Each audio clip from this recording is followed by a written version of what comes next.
नमस्कार दोस्तों। आज मेरा बैकग्राउंड बोर्ड का ब्लैक है। इसे मैंने जान के करवाया है क्योंकि अंग्रेजवा का कहानी शुरू होने जा रहा है उसके द्वारा भारत को हड़पे जाने का इतिहास। इसलिए जब तक अंग्रेजवा जाता नहीं है भारत से तब तक हमारी बैकग्राउंड ब्लैक ही रहेगा, काला दिवस के रूप में रहेगा। तो जान लीजिए मेरे जिगर के टुकड़ों, आज के अध्याय में मैं आप लोगों को बतलाने जा रहा हूं कैसे अंग्रेजों ने भारत को हड़पा था, किस प्रकार अंग्रेज आए थे, उनकी ललचाई नजर भारत पे पड़ी थी। व्यापार करने आए इस कपटी अंग्रेज ने हमारे देश के एक एक कोना को करके पूरा देश कैसे हड़प लिया था, इसकी जानकारी आपका ये चहेता जी कुमार आज आपको देने जा रहा है। आज का जो टॉपिक है वह है अंग्रेजों द्वारा बंगाल और मैसूर को हड़पा जाना। आप लोगों को पता होगा 1498 ईस्वी में महान पुर्तगाली यात्री वास्को डी गामा भारत आया था और वह पहला व्यक्ति था जिसने भारत आने वाले समुद्री मार्ग की खोज की थी, समुद्री मार्ग का पता लगाया था। 1498 ईस्वी में जब वास्को डी गामा भारत आया और उसने यहां की स्थिति देखी तो बहुत सारा वातावरण उसे ऐसा लगा कि यहां व्यापार किया जा सकता है, इसलिए उसने व्यापार करने को यहां प्राथमिकता दी। जब उसके द्वारा छोटे मोटे व्यापार से उसे बहुत लाभ हुआ तो यह बात पूरे यूरोप में फैल गई कि बाप रे बाप, भारत में वास्को डी गामा जब घूमने गया तो इतना बड़ा व्यापार कर लिया, तो क्यों ना भारत से व्यापार किया जाए। और इसी प्रकार बहुत सारे देश ने अपने देश में ईस्ट इंडिया कंपनी की स्थापना की। ईस्ट इंडिया कंपनी यानी भारत हम लोग के पश्चिम में है, वो लोग यानी वेस्ट में है, हम लोग उसके पूरब में है यानी ईस्ट में है ना, ईस्ट मीन्स पूरब। तो ईस्ट इंडिया कंपनी यानी हर देश में, हर यूरोपीय देश में, बहुत सारे यूरोपीय देश में भारत से व्यापार, चूंकि भारत यूरोप से पूरब में है, इसलिए ईस्ट इंडिया कंपनी वैसी कंपनी जिसका मकसद पूरब में भारत से व्यापार करना है, उस कंपनी का नाम दिया गया ईस्ट इंडिया कंपनी। अगर अंग्रेज ने बनाया तो ब्रिटिश ईस्ट इंडिया कंपनी, वो अपने देश का नाम जोड़ लिया ब्रिटिश। ईस्ट इंडिया कंपनी यानी ब्रिटेन की वह कंपनी जो पूरब में जाके भारत से व्यापार करेगी। फ्रांस में जब फ्रांसीसी सरकार ने कंपनी का निर्माण किया तो फ्रांसीसी ईस्ट इंडिया कंपनी यानी फ्रांस की वह कंपनी जो पूरब में जाके भारत से व्यापार करेगी। बातों को समझ लीजिए, यह कॉन्सेप्ट एकदम जरूरी है। सीधा रट्टा मार लेते हैं, East India Company, British East India Company, फ्रांसीसी East India Company, Dutch East India Company. तो कंपनी रटने से नहीं होगा, मूल तथ्य को समझिए कि उन लोगों के हम लोग पूरब में हैं, इसलिए ईस्ट इंडिया कंपनी के नाम से उन लोगों ने गठन किया अपने देश में हम लोग से व्यापार करने के लिए।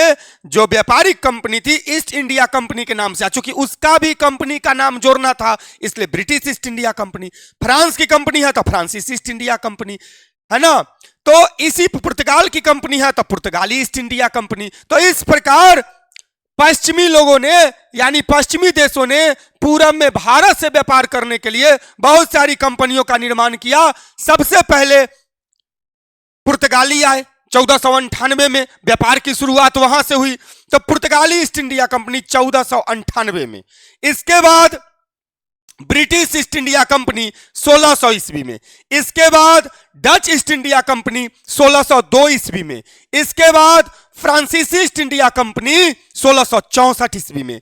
याद रखिए पुर्तगाली सबसे पहले आए थे भारत में और सबसे अंत में 1761 में यहां से गए थे। याद रखिएगा मेरे जिगर के टुकड़ों, ये जो सारी कंपनियां आई इसमें से दो कंपनी सबसे शक्तिशाली थी, ब्रिटिश ईस्ट इंडिया कंपनी और फ्रांसीसी East India Company. British East India company और फ्रांसीसी ईस्ट इंडिया कंपनी ये दोनों शक्तिशाली थी।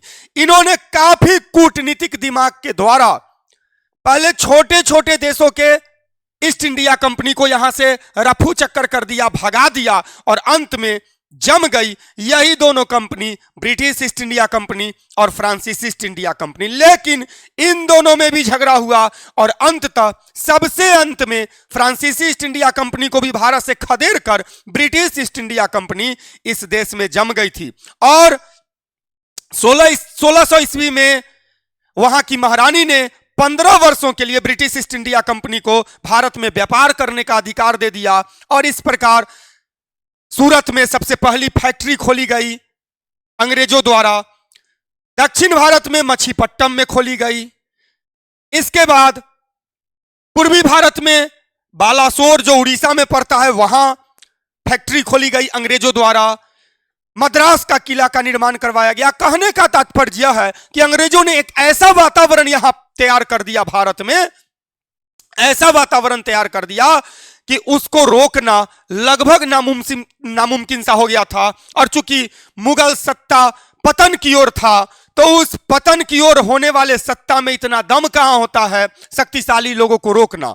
और यही कारण था कि मुट्ठी भर लोग आकर भारत जैसे विशाल देश पर कब्जा कर लेते हैं, भारत जैसे विशाल देश को गुलाम बना लेते हैं। और यहां से दुर्दांत कहानी शुरू होती है, यहां से दुखदाई कहानी शुरू होती है। अंग्रेजों द्वारा भारत को गुलाम बनाने की दास्तान शुरू होती है। और इस दास्तान में जो सबसे पहला दास्तान है वह है बंगाल का अंग्रेजों द्वारा गुलाम बनाए जाना। याद रखिए, उस समय बंगाल पर महान देशभक्त शासक सिराजुद्दौला शासन कर रहे थे। सिराजुद्दौला बंगाल के शासक थे और उनका प्रधान सेनापति था मीर जाफर। मीर जाफर उनका प्रधान सेनापति था और सिराजुद्दौला बंगाल के राजा थे। उस समय बंगाल के नवाब थे, राजा को नवाब कहा जाता था। अंग्रेजों का जब मूवमेंट सिराजुद्दौला ने ज्यादा देखा अपने राज्य में, तो वो अंग्रेज की नीति को तो समझ गए थे कि ये किसी भी कीमत पर इसका आना फायदेमंद तो हमारे लिए हो नहीं सकता है। ये अंग्रेजवा जिधर जिधर जाएगा उधर उधर दुर्गंध फैलाएगा, ये बात सिराजुद्दौला को पता था। इसीलिए उन्होंने अंग्रेज को मना कर दिया, ठहर जाओ, हमारे राज्य में बिना बात का क्यों टपता है रे तुम अंग्रेजवा। ब्रिटिश ईस्ट इंडिया कंपनी के अधिकारियों ने कहा कि हम व्यापार करने के लिए आते हैं। बोला व्यापार नहीं करो हमारे राज्य में आके, तुम अलग व्यापार करो, हमारा राज्य तुम्हारे व्यापार से उसका सत्यानाश हो जाएगा, हमें व्यापार तुमसे नहीं करवाना है। अब तो भाई अंग्रेज का जो नियत था वो तो हड़पना ही नियत था। इसलिए उन्होंने सिराजुद्दौला पर दबाव बनाया और जब सिराजुद्दौला तैयार नहीं हुए तो सिराजुद्दौला के प्रधान सेनापति मीर जाफर, देखिए देश का दुर्भाग्य, मीर जाफर को अंग्रेजों ने पटा लिया, उसको चाय नाश्ता का न्योता दिया, कैंडल लाइट डिनर पर बुलाया। अब मीर जाफरवा को उन्होंने अकेले बुला के समझाया कि अगर तुम मेरा साथ दो तो मैं तुम्हें बंगाल का नवाब बना दूंगा।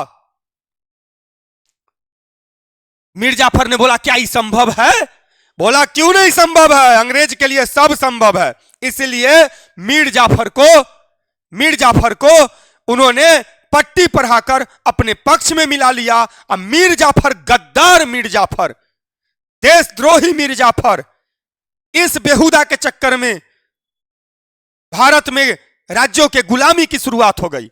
सिराजुद्दौला के मन ही मन विरोध में हो गया मीर जाफर। और जिस राज्य का सेनापति ही विरोध में हो जाए राजा के, वो राजा का क्या होगा यह तो आप समझ ही सकते हैं। यह बात तो बेवकूफ भी समझ सकता है।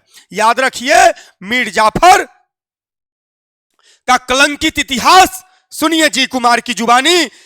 और जब अंग्रेजों ने यह देख लिया कि इसका प्रधान सेनापति हमारे पक्ष में है, तो उसने 23 जून 1757 को, डेट याद रखिएगा, 23 जून 1757 को सिराजुद्दौला के खिलाफ प्लासी के मैदान में युद्ध की बिगुल बजा दी। सिराजुद्दौला को कोई गम नहीं था, वो एक महान वीर शासक थे और उन्होंने कहा फरियाना है तब फरियाइए लो। दोनों में जो युद्ध हुआ प्लासी के मैदान में, इसे इतिहास में प्लासी के युद्ध के नाम से जाना जाता है। इस युद्ध में दुर्भाग्य की बात देखिए, घर का भेदी लंका ढाहे, अंग्रेजों का अंदर से साथ दिया कमीने मीर जाफर ने।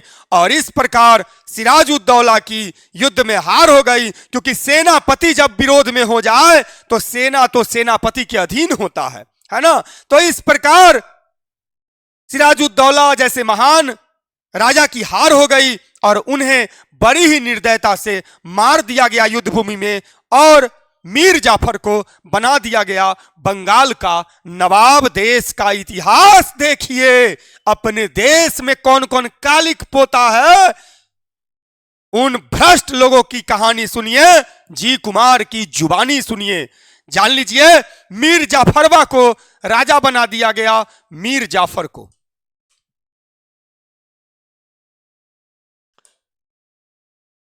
मीर जाफर तक खूब फूच हुआ, बहरे बा, अब तो हम नवाब बन गए, अब तो हम नवाब बन गए। लेकिन उस बेवकूफ को ही नहीं पता था कि कांटे का ताज उसके सर पे अंग्रेजों ने रखा है, और कुछ ही दिन में उसकी भी हालत पस्ती होने वाली है।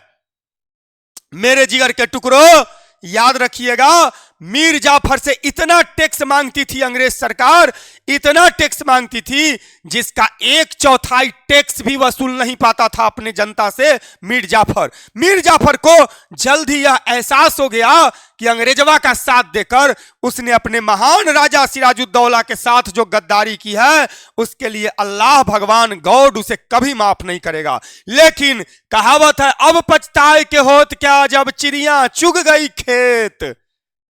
आपने तो मरवा दिया सिराजुद्दौला को, पछता के क्या कीजिएगा, अब क्या कीजिएगा। माथा पीट के सिराजुद्दौला के मरने के बाद मीर जाफर जब राजा बना, नवाब बना बंगाल का, तो इसने भी अंग्रेजों को खुश करने की नीति त्याग दी, और इसने सोचा कि थोड़ा सा ऐसा काम किया जाए जिससे सिराजुद्दौला के आत्मा को शांति मिले। इसने अंग्रेजों को उनके द्वारा मांगे जाने वाले टैक्स को देने से मना कर दिया। अंग्रेज समझ गए कि अब ये हमारे काम का नहीं रहा, इसलिए अंग्रेजों ने मीर जाफर के दामाद मीर कासिम को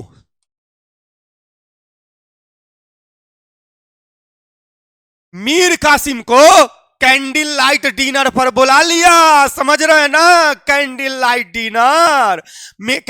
डिनर पर बुला लिया, और उसे कहा कि अरे बुढ़ारी में जो तोहर ससुर राजा है, नवाब है, और जवानी में जो तुम्हें नेखाक छानते चलते हो, मेरा बात मानोगे तो नवाब तुमको बना देंगे।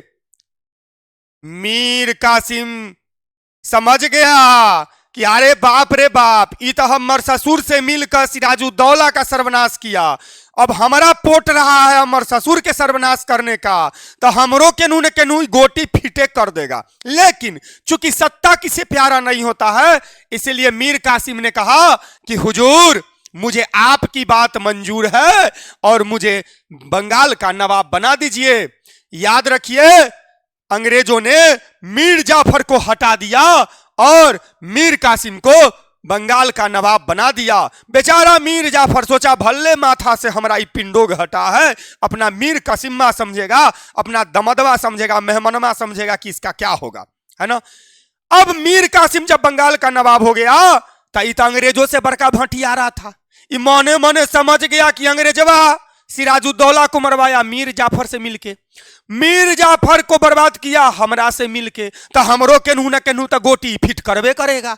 इसीलिए मीर कासिम्मा ने क्या किया, खाता कम था आ सेना ज्यादा तैयार करना शुरू किया, खाता कम था आ हथियार ज्यादा बनाना शुरू किया। अब ने अंग्रेजवा देखा कि अरे भाई, मीर कासिम्मा हथियार काहे बना रहा है ज्यादा। अंग्रेज तो अपने था दोगला, उसको समझने में देर नहीं लगा कि लगता है अपना स्थिति मजबूत करना चाहता है, और यह युद्ध तो करेगा हमरे से, दूसरा से तो करेगा नहीं युद्ध, तो इससे पहले कि हमरा बर्बाद कर दे, एक रेप खत्म कर देते हैं। तो 1763 ईस्वी में मीर कासिम अंग्रेज के बीच अंग्रेज ने युद्ध शुरू कर दिया, और इस युद्ध का तो अंदाजा मीर कासिम को था नहीं। रणभूमि से 9-2-11 भाग गया सीधा कूद कर घोड़ा पर से या रथ पर से, कहा हम नहीं लड़ेंगे, हमारा नहीं लड़ना है इससे। और मीर कासिम भाग गया और भाग कर पहुंचा अवध के नवाब सुजाउद्दौला के पास। अवध के उस समय के नवाब थे, नाम था सुजाउद्दौला। वहां जब गया तो देखा बुढ़वा मुगल शासक शाह आलम द्वितीय भी वहां पे आराम से बैठ कर डिकचिक नाच गाना देख रहा था। कहा बाबा तू केन्ने, तो बोला अरे तू केन्ने, बोला हमरो हे हाल जे तोरा हाल हो, तो बोला हाँ तो रोहे हाल जे हमर हाल है। तो सब पहले तो नाच गाना देखा, उसके बाद बैठ के सुजाउद्दौला के साथ प्रोग्राम किया कि दोस्त इतनी मनी युद्ध से कुछ नहीं होगा, एक बार T20 हो जाना चाहिए। या तो अंग्रेज में पार हो जाएगा न तो हम ही लोग पार हो जाएंगे। और इस प्रकार 22 अक्टूबर 1764 को, याद रखिएगा 22 अक्टूबर 1764 को अंग्रेजों के साथ युद्ध किया। मीर कासिम की सेना, सुजाउद्दौला की सेना और शाह आलम द्वितीय की सेना, इन तीनों ने मिलकर युद्ध किया अंग्रेजों से। और इस युद्ध को चूंकि बक्सर के मैदान में लड़ा गया था, बिहार के बक्सर के मैदान में, इसीलिए इसे बक्सर के युद्ध के नाम से इतिहास में जाना जाता है। इस युद्ध में अंग्रेजों ने इन सबों का धोती फाड़ दिया और अंततः अंग्रेजों की जीत हो गई। 1765 ईस्वी में जो संधि हुई उसे इलाहाबाद की संधि कहा जाता है। और इस संधि में शर्त रखा गया और उस शर्त को तीनों को मानना पड़ा, तीनों राजा को। बंगाल, बिहार और उड़ीसा की दीवानी अंग्रेजों ने हड़प ली। कहने का तात्पर्य है कि टैक्स वसूलने का अधिकार अंग्रेजों का हो गया इन तीनों राज्यों पर। तो आप समझ सकते हैं कि जो टैक्स वसूलेगा वह ना मालिक होगा। और इस प्रकार डायरेक्ट या इनडायरेक्ट रूप से बंगाल, बिहार और उड़ीसा का राजा बन गया अंग्रेज ब्रिटिश ईस्ट इंडिया कंपनी। यह है बहुत ही दुखद, दर्दनाक और दुर्दांत कहानी, जी कुमार की जुबानी, बंगाल के पतन की कहानी, बंगाल के हर पे जाने की कहानी। यह है जी कुमार की जुबानी। अब चलते हैं दोस्तों, इससे आगे चलते हैं, पहले इसको मिटा देते हैं।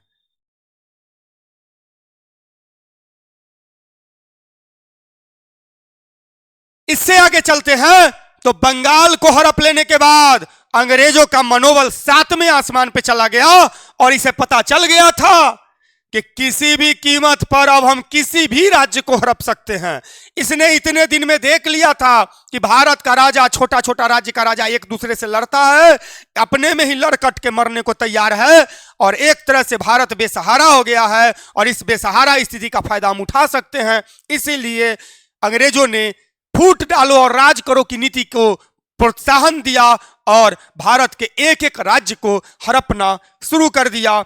याद रखिए, बंगाल को जीत लेने के बाद अंग्रेजों की जो ललचाई नजर थी वह जिस राज्य पे पड़ी वह था मैसूर राज्य। उस समय मैसूर पर महान देशभक्त, दुनिया स्तर के पराक्रमी शासक हैदर अली शासन कर रहे थे। उस समय मैसूर पर महान शासक हैदर अली शासन कर रहे थे और उन्हीं का बेटा बाद में टीपू सुल्तान राजा हुआ। जान लीजिए 1767 से 1769 के बीच जो युद्ध हुआ अंग्रेजों और हैदर अली में, उसे प्रथम आंग्ल मैसूर युद्ध के नाम से जाना जाता है। प्रथम आंग्ल मैसूर युद्ध, प्रथम आंग्ल मैसूर युद्ध के नाम से जाना जाता है। 1767 से 69 के बीच अंग्रेज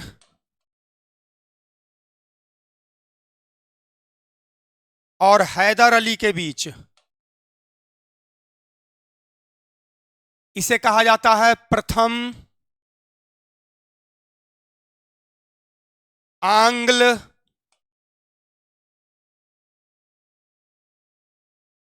मैसूर युद्ध। इसे कहा जाता है प्रथम आंग्ल मैसूर युद्ध। यह हुआ 1767 से 1769 के बीच अंग्रेजों और हैदर अली के बीच। याद रखिए, हैदर अली दुनिया स्तर का महान पराक्रमी राजा, दुनिया स्तर का महान वीर, इसने अंग्रेजों के छक्के छुड़ा दिए।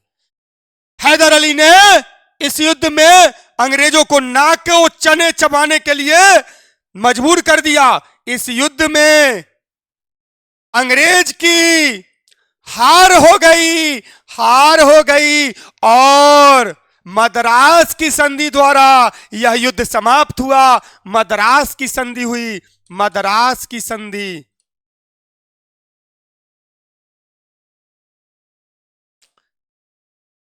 मद्रास की संधि द्वारा यह युद्ध समाप्त हुआ और अंग्रेज व हैदर अली का पैर पकड़ लिया। वारेन हेस्टिंग्स जो इस युद्ध के समय गवर्नर जनरल था, उसने हैदर अली का पैर पकड़ लिया।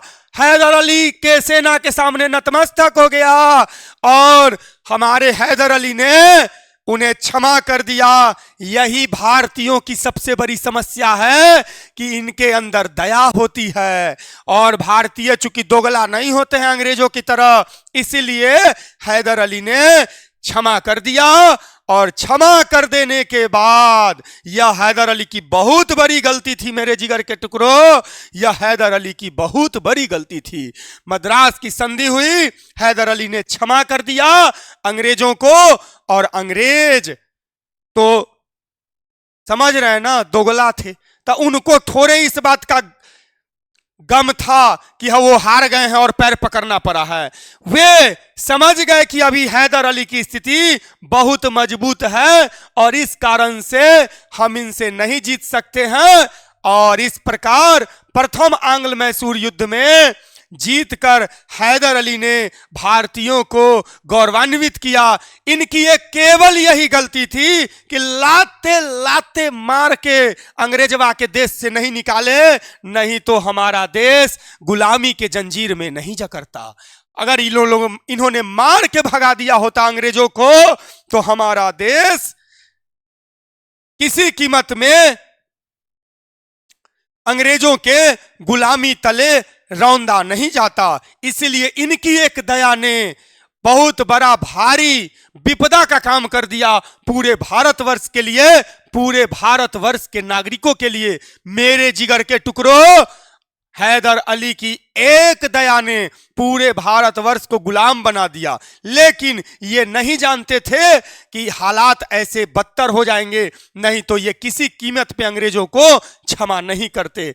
अंग्रेज अच्छी स्थिति का इंतजार करने लगे और जल्द ही 1780 से 84 के बीच द्वितीय आंग्ल मैसूर युद्ध हुआ। 1780 से 84 के बीच द्वितीय आंग्ल मैसूर युद्ध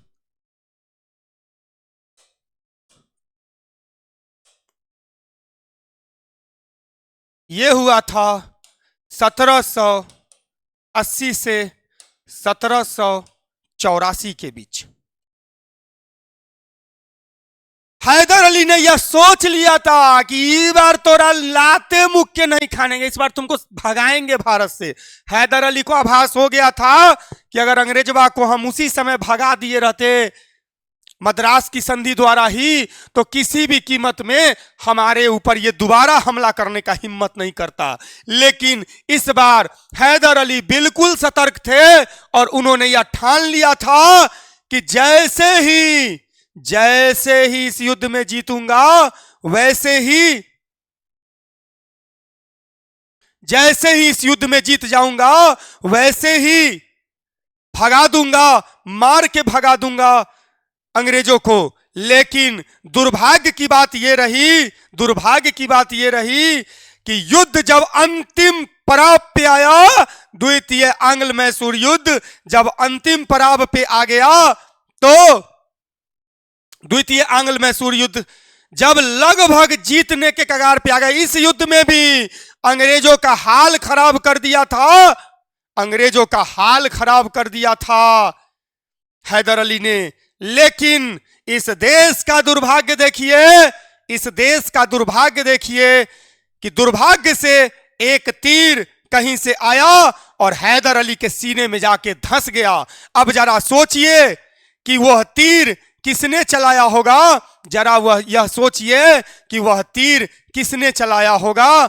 इस बात की कल्पना कीजिए, एक तीर आके हैदर अली के सीने में धंस गया और वो तीर तो कोई ना कोई गद्दार भारतीय ही चलाया था मेरे जिगर के टुकड़ों।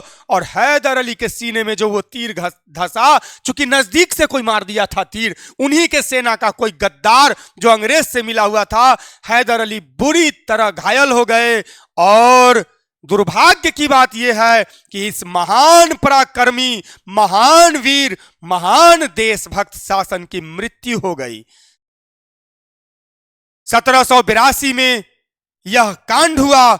आनन फानन में इस युद्ध का बागडोर उनका बेटा टीपू सुल्तान संभाला और उनसे यह युद्ध, अब चूंकि एकाएक यह कांड हो गया था, युद्ध की परिस्थिति टीपू सुल्तान के पहुंच से बाहर हो गई थी, इसीलिए काफी सोच समझकर 1784 में मंगलौर की संधि हुई थी। 1784 में मंगलौर की संधि, मंगलौर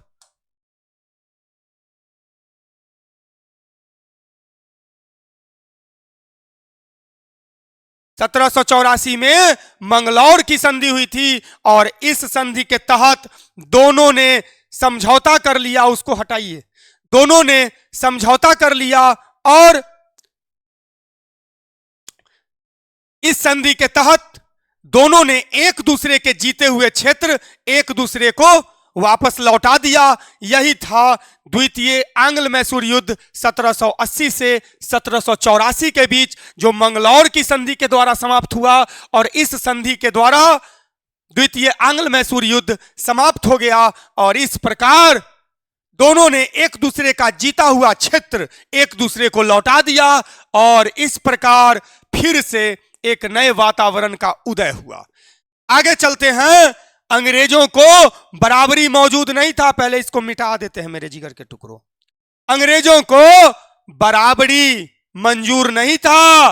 अंग्रेजों को किसी भी कीमत में मैसूर हड़पना ही हड़पना था। उन्होंने मूड मेकअप कर लिया था कि मैं मैसूर को हड़प के छोड़ूंगा, इसलिए उन्होंने फिर से हमला किया और 1790 से 1792 के बीच तृतीय आंग्ल मैसूर युद्ध हुआ।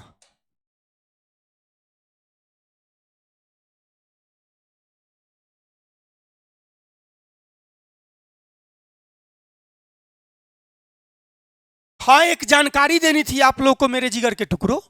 एक जानकारी देनी ये थी कि मेरा जो वीडियो डलाया करेगा यूट्यूब पे, मेरा जो वीडियो डलाया करेगा यूट्यूब पे, वह सुबह में लगभग 10 बजे डलाया करेगा। सुबह में लगभग 10 बजे मेरा वीडियो आया करेगा। शाम में मेरा वीडियो नहीं डलेगा क्योंकि शाम में विपिन सर का वीडियो डलता है, ठीक है। तो उनका वीडियो शाम में लगभग 5 बजे आया करेगा, 5 से 6 बजे के बीच, और मेरा वीडियो आया करेगा सुबह में लगभग 10 बजे के बीच में। याद रखिएगा, फिर से नोट कर लीजिए, टाइम को दिमाग में नोट कर लीजिए। सुबह में लगभग 10 बजे के बीच, 9 से 10 बजे, 9 से 10 बजे, 9 बजे से 10 बजे के बीच मेरे द्वारा पढ़ाया गया वीडियो यूट्यूब पे अपलोड किया जाएगा। और मेरे जिगर के टुकड़ों, याद रखिएगा, मेरे एक एक वीडियो का मजा लीजिए और एक एक वीडियो की बात को याद कर जाइए। कंपटीशन अगर निकालना है तब। दुर्भाग्य की बात यह है कि बहुत सारे बच्चे मुझ में खासियत निकालने की जगह खामी निकालने में लग गए हैं। तो उस बात से मेरे ऊपर कोई फर्क नहीं पड़ता है। मैंने आके पहले भी कहा था, आज भी कह रहा हूं, जब 1.25 महीना का समय बीत गया है, कि मैं आया हूं आपकी भलाई के लिए। अगर आपको मुझसे भलाई में कमी लगती है तो कोई बात नहीं है, मत पढ़िए, हमसे हम कहाँ कर रहे हैं, पढ़वे कीजिए, फ्री में हमसे पढ़ लीजिए, है ना। तो आपको हमसे अगर ज्ञान प्राप्त करना है जिससे केवल आपका भला होगा, मेरा नाम होगा, और नाम का मैं बहुत शौकीन नहीं हूं। मैं चाहता हूं कि आप लोग का भला हो जाए। नाम से मुझे कोई फर्क नहीं पड़ता। नाम ऐसू है, 55 लाख घर में मेरी किताब है। 55 लाख घर में मैंने अपने इस हाथ से किताब जीएस की लिखी है, जीएस 100%, जो 55 लाख किताब पर मेरी तस्वीर होती है। 55 लाख घर में किताब है, तो 5 करोड़ बच्चा तो इसी जान रहा है, जगह जगह का बच्चा जान रहा है, हर स्टेट का बच्चा जान रहा है। तो नाम के लिए मैं इस यूट्यूब पे नहीं आया हूं। मैं आया हूं कि आप लोग का कुछ काम बन जाए। कंपटीशन में जो छोटा छोटा मैटर से फेल हो जाते हैं कॉन्सेप्ट नहीं रहने के कारण, तो कॉन्सेप्ट क्लियर हो जाए। एक बात और, एक और जानकारी है आपके लिए।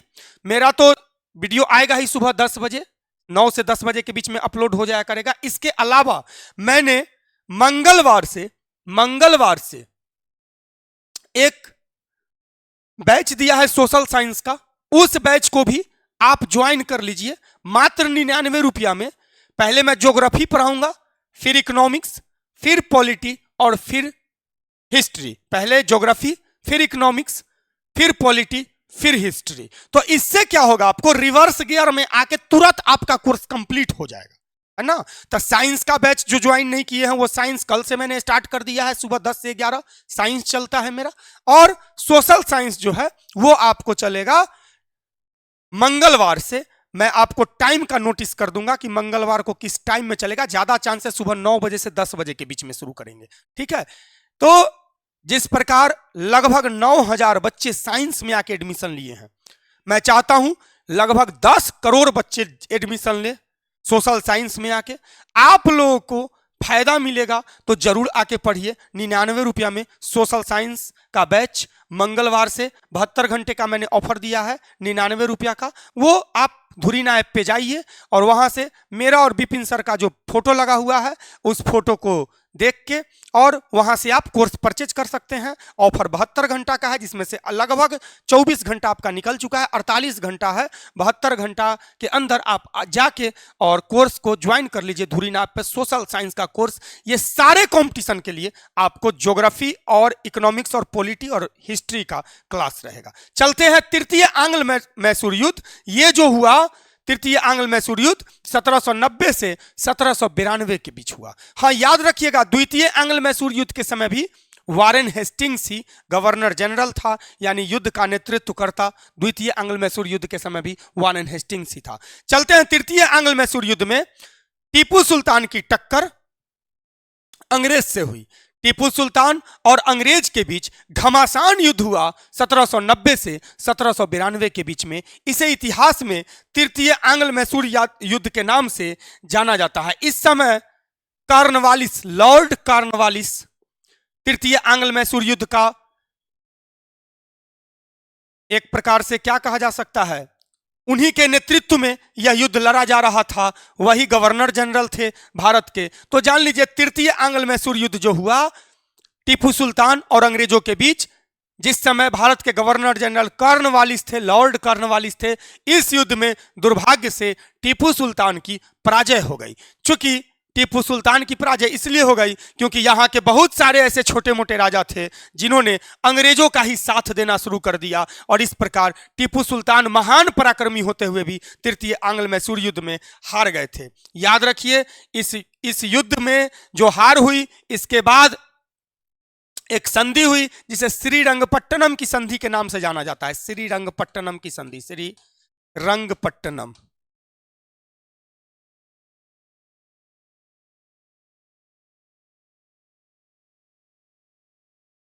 श्रीरंगपट्टनम की संधि हुई और इस संधि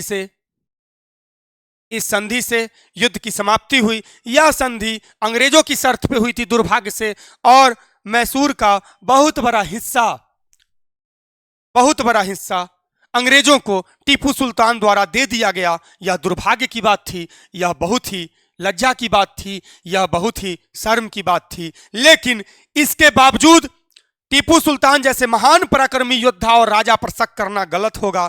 उनकी कोई गलती नहीं थी। यह भारत की परिस्थिति, कुछ जो हरामियों ने, दोगलों ने जो बीच में शुरू किया था, इधर से जाके उधर अंग्रेज में मिल जाना, उन्हीं के लोलुपता के कारण भारत की दुर्दशा हो रही थी। और यह तृतीय आंग्ल मैसूर युद्ध अंग्रेज जीत गया और टीपू सुल्तान की हार हो गई। अब आगे चलते हैं इससे। तो 1999 में चतुर्थ आंग्ल मैसूर युद्ध हुआ था। चतुर्थ आंग्ल मैसूर युद्ध।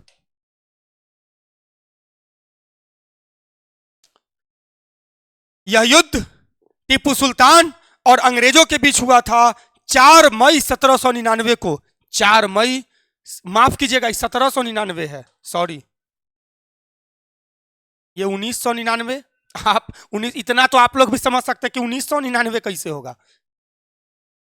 1799, 4 मई 1799 को युद्ध भूमि में लड़ते हुए टीपू सुल्तान वीर गति को प्राप्त हो गए और इस प्रकार मैसूर को अंग्रेजों ने हड़प लिया। मैसूर राज्य भी बंगाल, बिहार और उड़ीसा की तरह अंग्रेजों का गुलाम हो गया, अंग्रेजों ने हड़प लिया। यह है बंगाल और मैसूर को हड़पे जाने की कहानी जी कुमार की जुबानी। याद रखिएगा, जब तक भारत को आज़ादी नहीं मिलती है, आधुनिक भारत के इतिहास तक मेरा ये ब्लैक बोर्ड काला ही रहेगा। इस काले अध्याय को याद करता हूं तो ब्लैक बोर्ड काला चाहिए। मेरे जिगर के टुकड़ों, अगर आपको पसंद आता है मेरा पढ़ाई तो मुझे प्रोत्साहित करने के लिए हर बच्चा लाइक करे, हर बच्चा कमेंट करे, क्योंकि कुछ जो दो चार असामाजिक तत्व हैं, आप समझ रहे हैं, वो स्टूडेंट नहीं है, दो चार गो असामाजिक तत्व है जो हर वीडियो में कमेंट करता है आपका दांत काला है, आप तो खैनी खाते हैं। अरे बेवकूफ, स्टोमा फिट दवाई पी रहा हूं 2 महीने से, जिसके कारण दांत थोड़ा नीचे से काला लग रहा है, ना कि हम खैनी खाते हैं, मूर्ख कहां के। इसलिए दो चार अभागों को छोड़ के बाकी जितने देश के बच्चे हैं उन सबों को ये जी कुमार अभिनंदन करता है। आपको प्यार देने के लिए सत सत धन्यवाद। मिलता हूं अगले वीडियो में, तब तक के लिए विदा दीजिए आप अपने चहेते जी कुमार को। जय हिंद।